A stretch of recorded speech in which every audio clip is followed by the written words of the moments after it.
Bonjour à tous, on se retrouve pour cette quatrième partie du tuto sur comment prendre en main donc, la librairie Swing de Java qui permet de créer des fenêtres et des applications. Donc aujourd'hui, qu'est-ce qu'on va voir? On va voir les événements et comment les gérer. Donc qu'est-ce que c'est un événement? Donc c'est ce qui permet d'interagir par exemple avec un bouton, avec un label, avec une combo box comme on a vu la dernière fois. Donc qu'est-ce qu'on va faire? Donc premièrement, on va voir comment ajouter un événement à un bouton. Donc c'est très simple. Tout ce qu'il faut faire, c'est qu'on prend notre bouton et on lui ajoute un Add Action Listener. Donc une fois qu'on a ça, qu'est-ce qu'on voit? On voit qu'il faut ajouter un argument. Donc cet argument, c'est le Action Listener. Donc c'est un peu particulier. C'est une classe abstraite, donc il y a des classes à ajouter. Donc ça vous le dira de les ajouter. Donc le New Action Listener, il a une méthode qui s'appelle Action Performed. Donc ça veut dire que dès qu'on fait une action sur ce bouton, eh bien il y a cette fonction qui va s'appeler.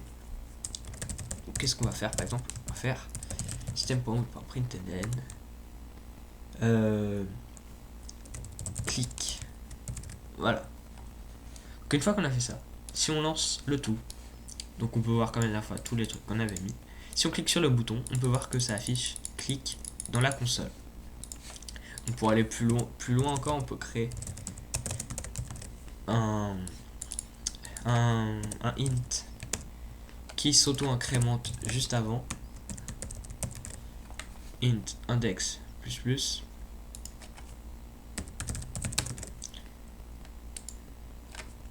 public et on la met en haut. Tac. Voilà. Et donc là, qu'est-ce qui va se passer? Il va rien se passer. On fait un espace et on va mettre par exemple l'index. Tac.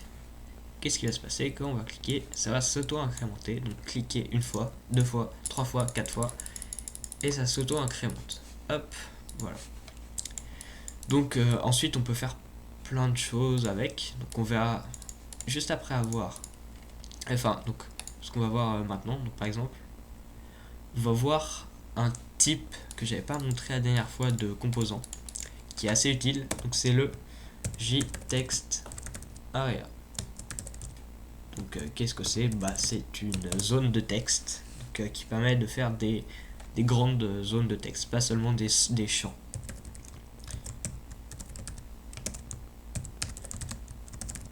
Donc comment ça marche? Donc c'est tout simple, on fait ça, tac. Ensuite on a juste à l'ajouter add text area. Hop. Hop. Et si on lance, on peut voir que ça ne s'affiche pas. Mais oui, c'est normal. Parce qu'il faut mettre des arguments, il me semble. Tac. Donc oui, qui est le nombre de lignes et de colonnes. Hop. Et donc là, on peut voir que ça crée une zone de texte où on peut écrire. Hop. Donc là, on peut voir que ça fait un peu, comment dire, n'importe quoi. Donc, ce qu'on va faire qui est très simple. Donc, on va mettre une seule colonne comme ça. Et en fait, vous voyez que là, ça fait un peu n'importe quoi. Les boutons, ils se barrent. Donc, ce qu'on va faire qui est très simple, on va créer ici un new scroll pane. Donc, qu'est-ce que c'est qu'un scroll pane? Donc, en fait, c'est ça. Voilà, c'est pour ajouter des scroll bars. Et ça ne va pas déformer tout ça. Donc, si je fais ça, bon, là, ça n'a à peu près aucun sens parce que c'est tout petit et c'est stupide. Mais si on met par exemple 15, voilà, 15 et 12 comme on l'a mis là, donc on peut voir que si on fait ça, hop, il est possible de revenir comme ça. Et de la même façon ici. Donc c'est très pratique pour gérer vos éléments. Donc on va pas voir ça trop en détail. Mais en tout cas, comme ça vous l'aurez vu en même temps. Donc qu'est-ce qu'on peut faire avec le bouton en plus? Donc à chaque clic, ce qu'on peut faire aussi, au lieu d'afficher ça dans la console par exemple, on peut faire un textArea.append. Tac, et on va rajouter un saut de ligne avec le /n. Et donc là, qu'est-ce qui va se passer? Chaque fois que je vais cliquer sur ce bouton, voilà, on peut voir que ça va s'afficher ici. Donc ça va l'ajouter, l'append, au textArea. Donc voilà, c'est pratique pour certaines choses, pour pas mal de choses. Donc voilà, donc c'est à peu près tout pour ça. Donc par exemple, on peut tester s'il y a un clic droit. Par exemple, if swing utilities point non, je ne sais pas écrire, swing utilities point is right, is right mouse button, et là on met E, et là on peut tester si le bouton de droit est enfoncé. Event. Tac. Oui, non, donc c'est un peu bête ce que je fais. Non, pas du tout. Oui, ça, ce que je dis ne sert à rien. C'est pas comme ça qu'on fait. Bon, add mouse. Voilà, donc il y a aussi le mouse listener qui existe. Donc c'est pas un truc qu'on utilise généralement pour les boutons. Donc c'est pour ça que je vais pas le mettre sur le bouton, mais je vais le mettre pour le label. Voilà. Parce que le label, il a besoin, enfin, il s'utilise généralement avec un mouse listener. Donc on peut voir qu'il y a beaucoup de méthodes qui vont s'implémenter, il y en a pas mal, comme on peut le voir. Donc il y a au moment où la souris quitte le truc, quitte l'élément, où elle entre dans l'élément, où elle est relâchée, où elle est pressée, et où elle est juste cliquée. Donc voilà, il y a pas mal de trucs. Donc on va juste utiliser le cliquer, et on va utiliser, donc comme j'ai dit, swing utilities is right, mouse click E. Donc qu'est-ce que ça va faire? Donc c'est très simple, ça va juste tester si, hop, tac, on va ajouter ça, ça va juste tester si le bouton droit est cliqué. Si c'est le cas, donc ça va faire l'action d'en dessous. Donc on va écrire clic droit, voilà. Donc c'est très simple, donc, comme vous pouvez le voir. Donc on l'a mis sur le label. Si on fait un clic droit, comme on peut voir, voilà, et là si je fais un clic gauche, rien ne se passe. Donc voilà, donc on peut faire pas mal de choses comme ça. On peut tester là si c'est le middle, il me semble, tac, voilà, is middle. Donc là je fais un clic normal, il se passe rien, clic droit il se passe rien, et là je fais un clic de molette, ça marche. Donc voilà, c'est tout pour le label. Donc on va l'enlever parce que ça prend de la place, ça sert à rien pour ce que je vais montrer vraiment. Donc maintenant, qu'est-ce qu'il y a? Donc il y a on va faire un truc sur le text field, et du coup qui va marcher aussi pour le password field, parce que c'est à peu près la même chose, sauf que c'est un peu différent. Enfin voilà, vous avez compris. Donc là, dans ces cas-là, c'est un key listener au lieu d'un mouse ou d'un action. Et donc, comment ça marche? Donc, on ajoute les méthodes. Donc, il y en a aussi pas mal, il y en a moins que la souris, mais il y en a aussi pas mal. Et donc, qu'est-ce que ça va faire? Ça va faire qu'au moment où on clique, enfin où on appuie du texte comme ça, ça va faire, ça va faire une action par exemple.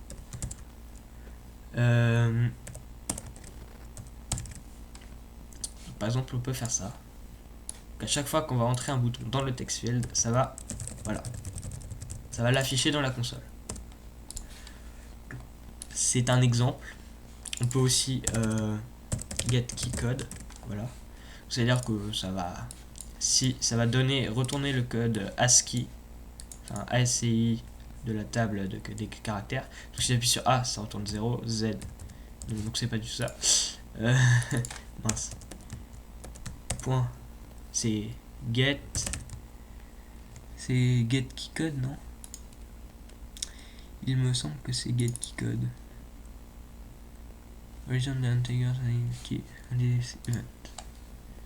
Normalement, ça devrait marcher. Mais je ne sais pas pourquoi ça ne fonctionne pas.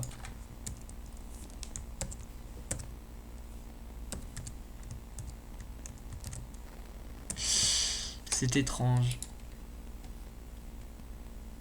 Parce que par exemple, si je fais ça. Ah, c'est parce que c'est peut-être dans l'équipe press. Oui, voilà, c'est ça, ok, je le dis. C'est pour ça. E.get key code, voilà. Et c'est dans l'équipe press, il me semble, si je dis pas de bêtises. Voilà, et là ça va bien retourner. Parce que key type, c'est pas pareil. C'est au moment où on appuie sur le truc. Et du coup, on peut faire des conditions comme ça qui sont assez utiles. Donc, if e.getKeyCode donc est égal à 68, qui correspond au Z ou un truc comme ça, il me semble. Donc là, on va... C'est justement, par exemple, à ce moment-là qu'on va afficher le code. Donc, si j'appuie sur A, ça fait rien. Si sur Q, ça fait rien. Sur S. Ah voilà, donc c'est D qui fait 68. Donc voilà. Donc c'est pareil pour le password. Hein. Si je mets password à la place, tac. Donc là, si je fais ça, il n'y a rien. Par contre, si je fais ça, voilà, donc ça le prend aussi.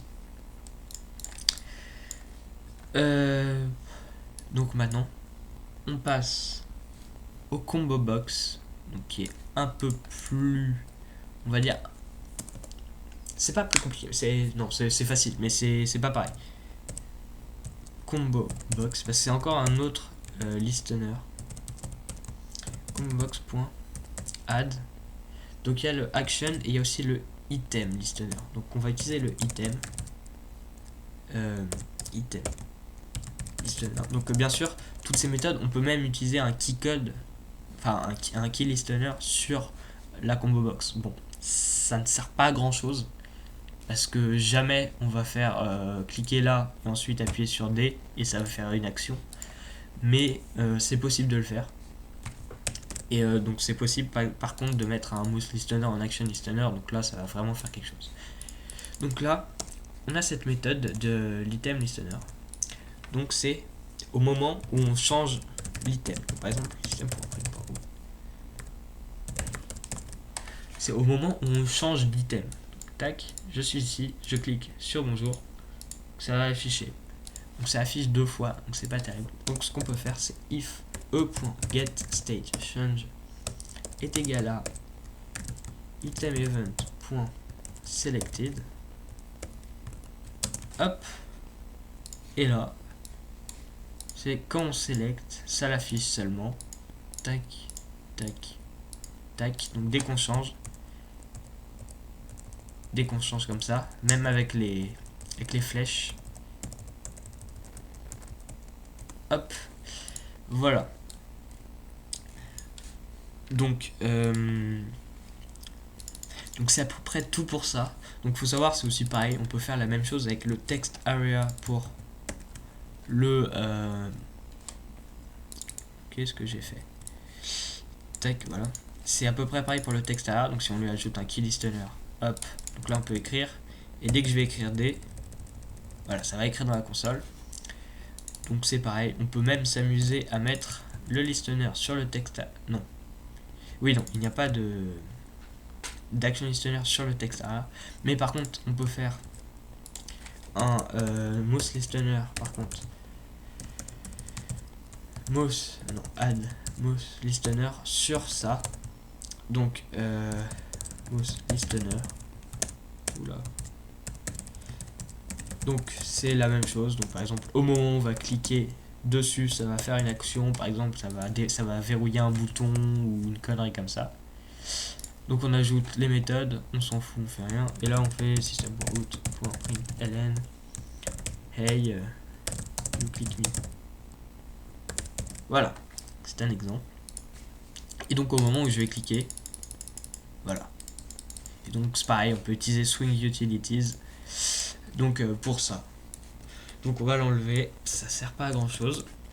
Et donc bah vous avez vu à peu près tous les événements de base. Donc après, si je dis pas de bêtises, c'est pas un truc que j'utilise souvent non plus parce que ça sert pas trop. Mais par exemple, si on il y a le Mouse Wheel Listener.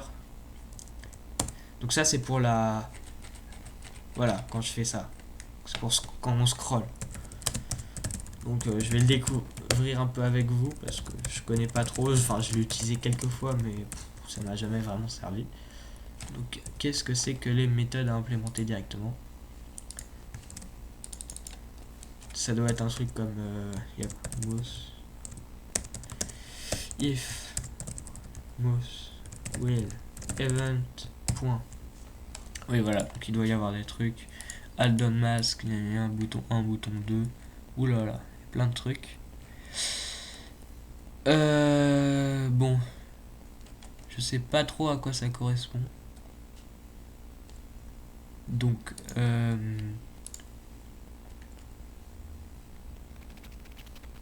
on va tester ça pour voir. Je ne pense pas que ça...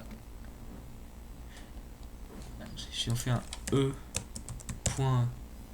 Ah là là. E point get... C'est pas un truc de get où...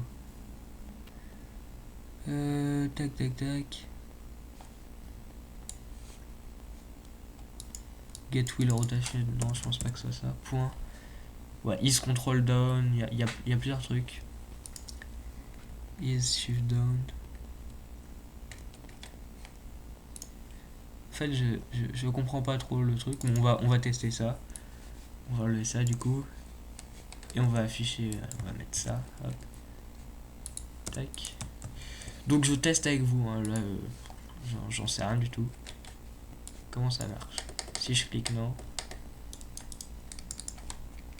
Ok, donc non, pas du tout. Et si on fait comme ça, je vais directement. Hop. Texte. Ah, là. Ok. Là, ça marche. Donc là, je scrolle bien avec la souris. Et ça open de mon truc. Ok, bon. C'est pas un truc non plus super utile vu que bah, le scroll pane marche directement. Il n'y a pas besoin d'en faire un à la main. Donc voilà, donc il a été un peu long cet épisode, pourtant il n'y avait pas grand chose, enfin, ce tutoriel. Donc bah, j'espère que ça vous a plu. Donc bah, profitez bien de tout ce que vous avez appris là, voilà, c'est ce que j'ai envie de dire. Et donc bah, je vous dis à la prochaine. Donc la prochaine fois, on va voir comment faire un menu comme ça, il me semble.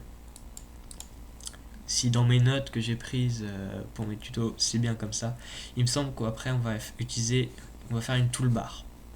Donc voilà, donc j'espère que ça vous a plu. Donc n'hésitez pas à aimer la vidéo, à laisser un commentaire pour réagir, pour dire si vous avez bien aimé, si vous avez des questions.